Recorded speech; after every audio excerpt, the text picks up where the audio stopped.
창세기 21장 22절로 27절까지 말씀 함께 봅니다.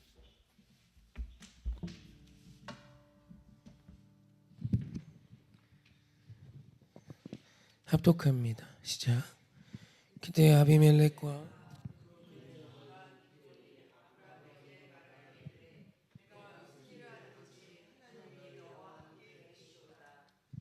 그런즉 너는 나와 내 아들과 내 손자에게 거짓되게 행하지 아니하기를 이제 여기서 하나님을 가르쳐 내게 맹세하라. 내가 내게 후대한 대로 너도 나와 내게 머무는 이 땅에 행할 것이니라. 아브라함이 이르되 내가 맹세하리라고 아비멜렉의 종들이 아브라함의 우물을 빼앗은 일에 관하여 아브라함이 아비멜렉을 책망하네. 아비멜렉이 이르되 누가 그리하였는지 내가 알지 못하노라.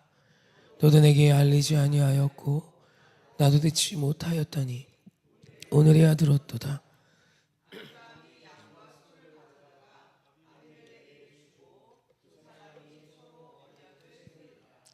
아멘.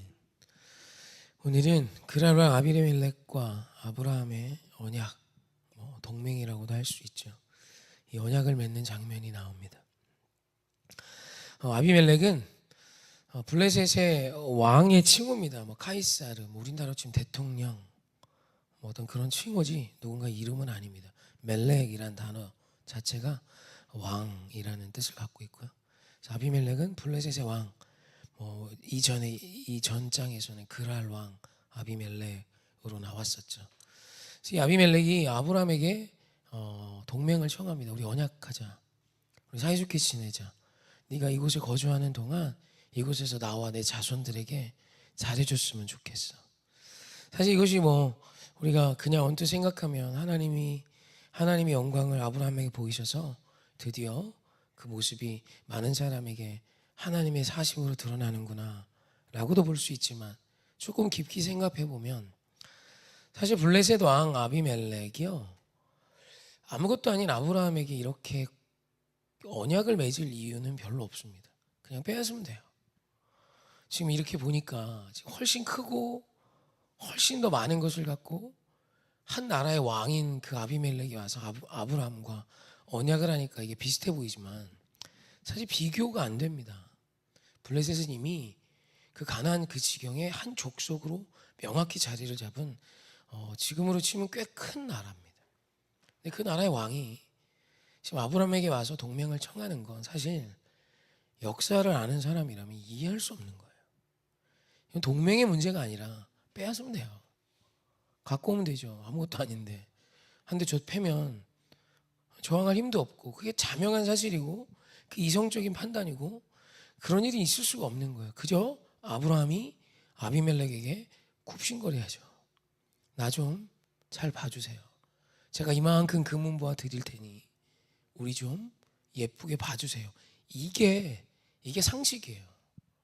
근데 그 상식이 뒤집어진 일이 일어난 거예요.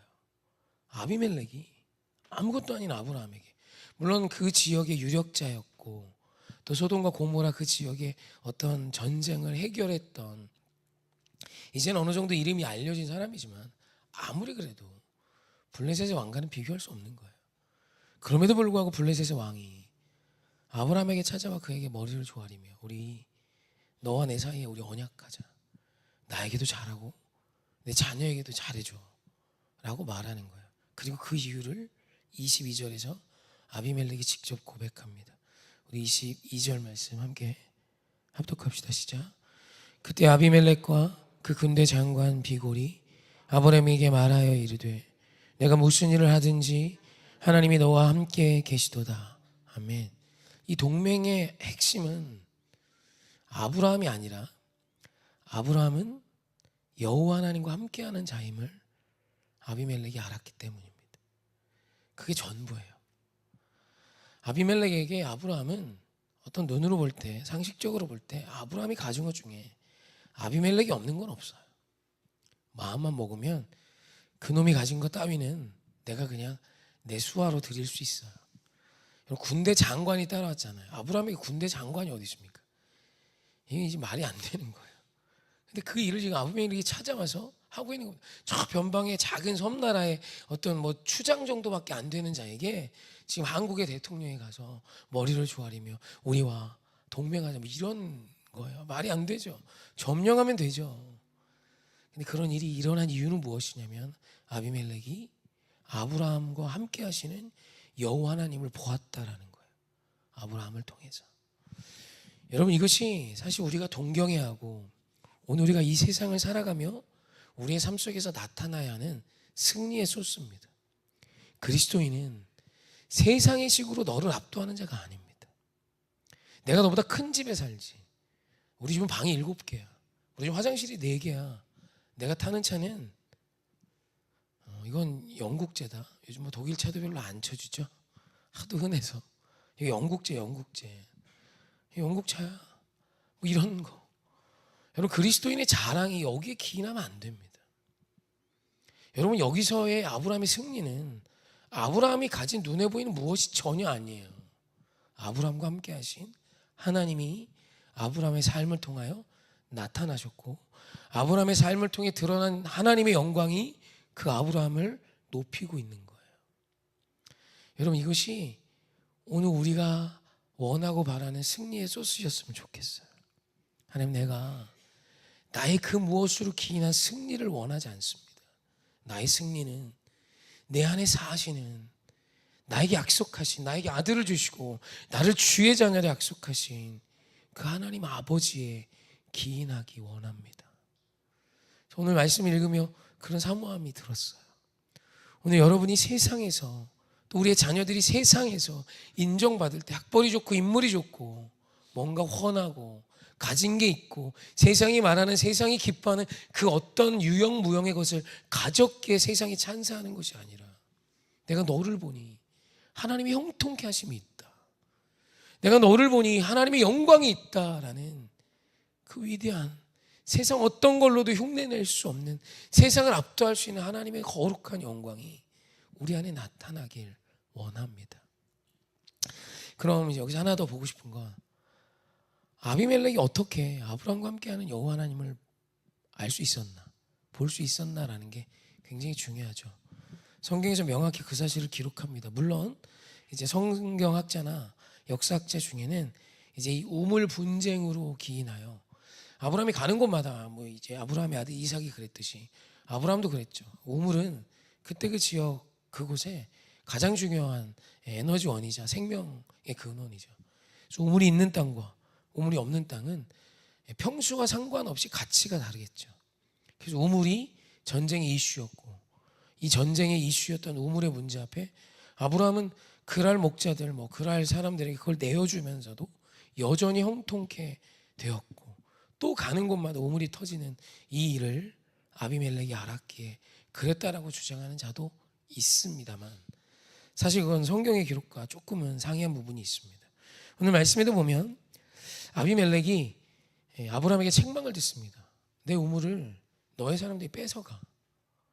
그 일에 대해서 아브라함이 명확히 아비멜렉을 책망합니다. 동맹을 맺기 전 오늘 우리의 인생 가운데 우리의 삶 속에 있었던 문제를 정리하는 것이죠. 그때 아비멜렉의 고백이래요. 아비멜렉이 이르되 26절입니다. 누가 그리하였는지 내가 알지 못하노라. 너도 내게 알리지 아니하였고 나도 듣지 못하였더니 오늘에야 들었노라. 그래서 아마도 우물의 문제는 사실 아비멜렉이 하나님의 형통케 하심을 아브라함을 통해 보았다고 하기엔 부족합니다. 하지만 성경이 기록한 명확한 하나님의 놀라운 역사가 아비멜렉에겐 있었어요. 창세기 20장 3절입니다. 함께 합독합시다. 시작. 그 밤에 하나님이 내가 데려간 이 여인으로 말미암아 내가 죽으리니 그는 남편이 있는 여자임이라. 아멘. 기근이 와서 아브라함이 블레셋 그랄 땅으로 피신했고 그곳에서 자신의 아내였던 사라를 자신의 누이로 속입니다. 뭐 실제로도 누이긴 했지만 그리고 아비멜렉이 그 사라의 미모에 빠져. 뭐 저는 이 설교할 때마다 너무 이해 안 돼요. 그 할머니가 어디가 그렇게 이뻤던 건지. 여러분들 그러셨으면 좋겠습니다. 축복입니다. 아무튼 뭐 그 미모에 빠져. 나이가 지금 이게 한갑이 지난 나이인데도 아무튼 미모에 빠져 그 사라를 자기 아내로 맞이했고 그 첫날 밤에 하나님이 예, 아비멜렉이 현몽하십니다. 그 여자 건들면 죽는다. 너만 죽는 게 아니라 싹 다 죽는다. 그래서 아비멜렉이 너무 두려웠고 아브라함을 불러서 그때 바로처럼 자신이 가진 금은보화를 주고 아내도 당연히 돌려주며 아브라함을 지키시는 여호와 하나님을 이때 만납니다. 그래서 이 얘기를 또 이렇게 하면 이런 질문을 하더라고요. 하나님, 목사님, 하나님이 그렇게 압도적으로 역사해 주셔야 하나님의 영광이 저의 삶을 통해 나타나는 것이죠. 맞지만 여러분, 그 문제를 가지고 씨름하는 건 여러분의 몫이 아니에요. 아브라함을 지켜주신 하나님이 왜 그리하셨습니까? 왜 하나님이 블레셋의 왕 아비멜렉이 그의 아내를 탐할 때 그로부터 아내와 아브라함을 지키시고 그 아비멜렉을 하나님께서 겁박하셨습니까? 이유는 아브라함이 주의 말씀을 따라 사는 삶을 살았기 때문이에요. 그러니까 오늘 우리의 인생에 하나님의 영광이 나타나는 방법은 오늘 우리의 삶이 주의 말씀으로 채워져야만 한다는 것입니다. 우리가 신경 써야 되는 건 그거예요. 하나님, 나에게도 나를 괴롭히는 저놈에게 현몽하셔서 멱살도 잡고 좀 흔들어 주십시오. 그런 기도 하고 싶죠. 저도 꽤 했어요. 여기 앉아서 무릎 꿇고, 하나님, 제 마음의 상처를 전 저것을 아시죠. 가서 꿈에 나타나 아브라함에게 현몽하시듯 홍 목사 건들면 죽는다 한번 해주십시오. 뭐 이런 기도 저도 했었습니다. 근데 그건 하나님이 풀어가시는 거예요. 주님의 몫이고 하나님의 선택이고 하나님이 하나님으로서 하시는 하나님의 것입니다. 내가 만약 그 일을, 그 가부를 하나님께 강요한다는 것은 물론 자식으로서 아버지께 그런 기도 할 수 있습니다. 하십시오. 하지만 그 고집을 꺾지 않는다는 것은 여전히 내가 하나님을 부리길 원한다는 뜻입니다. 우리는 피조물로서 하나님의 말씀을 우리의 삶에 채우는 것이 우리의 사명이자 소명이자 하나님의 명령입니다. 그렇게 하나님이 보호하시며 하나님의 형통함이 드러나는 인생, 여러분 교회 안에서도요, 저 사람은 주의 복이 있는 것 같아, 평안이 있고요, 그의 삶에 아름다움이 있고요, 압니다. 인간도 알아요. 그런 사람은 100이면 100 모두 주의 말씀을 따라 살려 애쓰는 자입니다. 여러분, 주의 말씀을 쫓아 살면 주께서 하십니다. 당신을 높이실 거예요. 주님의 때에, 주님의 방법으로, 주님의 놀라운 지혜와 주님의 능력으로 하나님께서 나를 통해, 우리의 자녀의 삶을 통해 역사하신다는 것입니다. 그럼 오늘 우리가 진짜 사모하며 기도해야 하는 건, 하나님, 저놈의 꿈에 현몽하셔서 주님 저 좀, 제 가오 좀 살려주시고 저 녀석 좀 혼내주세요가 아니라, 하나님, 내 삶이 주의 말씀으로 가득하길 원합니다.